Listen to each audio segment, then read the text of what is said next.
In some ways, my product does follow the generic conventions of a real music magazine.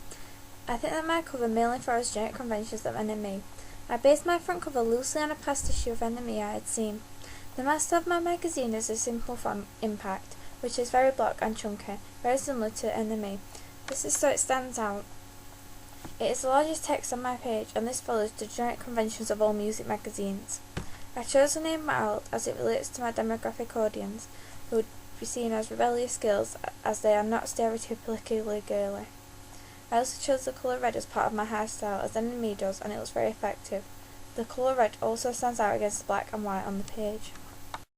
Like NME, I have a main image that is looking directly at the audience, making them feel more involved and drawing them into reading the magazine. The image could also represent an ideal self for the demographic audience. I use the cell line under the masthead to again make the owners want to pick up my magazine and find out what's in it. I use banners with writing on top to make the magazine look realistic, allowing you to buy in the shop. In order to make the magazine look more realistic, I made sure I added the minor details such as barcode with the issue number, date and price. For my contents page, I was heavily influenced by Kerrang. Although the genre from my magazine wasn't the same as Kerrang, the style of their contents page seemed to suit my magazine better. I used pictures with the page numbers on to show where the main features in my magazine would be. This seems to be a popular convention not only in Kerrang but in NME as well. I also put things on the headings as many magazines do, and it would be easier for the readers to find particular articles. I used well-known band names to draw my demographic audience into reading what's in the magazine. I also kept the colours and fonts similar to my front cover, as it ties in all together and makes it look more realistic and professional. At the bottom, I added an offer which is in most magazines, offering money off, encouraging the reader to subscribe to my magazine. On my double page spread, I mixed two double page spreads to create my own. This is how I developed some of the generic conventions. I used half a page of one main image which I saw in a lot of magazines I looked at. I used an example of a well-known band for my article so it would draw in the demographic audience. I also had the band's name in a large font at the top of the page with a black banner behind it so it stood out to them. I measured the font in NME and used a converter to make it the same size as the one in NME.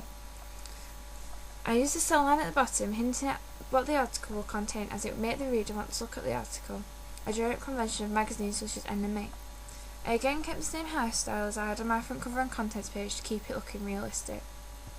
I also took an idea from NME of using a pull quote from the text along with some smaller pictures to make the reader again want to look at it. In the pull quote, I highlighted the word killing using red to interest my demographic audience and make it stand out to them. I paid attention to detail with my double page spread. I added page numbers, a drop capital, and labelled the photo of the band, as these were all generic conventions I found in most, if not in every magazine. Although my magazine follows many conventions, I did develop and challenge them. The ways in which I developed challenged the conventions were, generally, many of the magazines I looked at were aimed at men. I aimed to mine at women, as I felt there were a gap in the market for this, so I featured many female artists on the cover and throughout my magazine. I felt that my cover wasn't as busy as some of the magazines I looked at. I didn't think this was a big problem, as the layout was very clear and the empty space is minimal.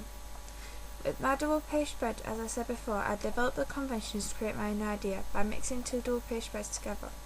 I did this to give some originality to my magazine instead of copying another magazine.